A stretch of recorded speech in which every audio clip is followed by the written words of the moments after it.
Welcome to Not Milk Never Milk. Subscribe if you're lactose intolerant. You start by validating infrastructure.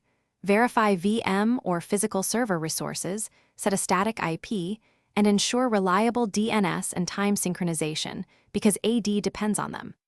Next, install the Active Directory domain services role and required management tools so you can promote the server.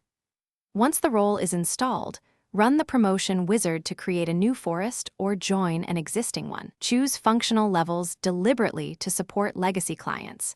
This gets your first domain controller online and authoritative for the domain. Now you design your logical structure.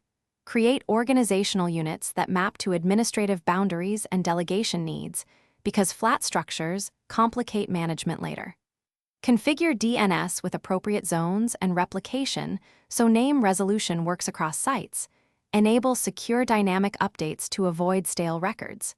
Create least privilege service accounts and global groups, and build baseline group policy objects for security and workstation settings. Once done, link GPOs to OUs and validate settings on test machines to confirm policies apply as intended. To finalize, harden, and optimize.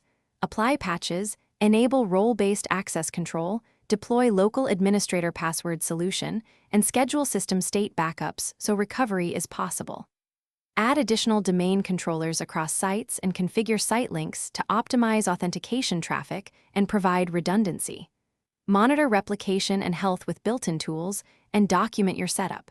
If something goes wrong, start troubleshooting by verifying DNS resolution, checking sysvol and netlogin shares, reviewing replication status and event logs. Those steps.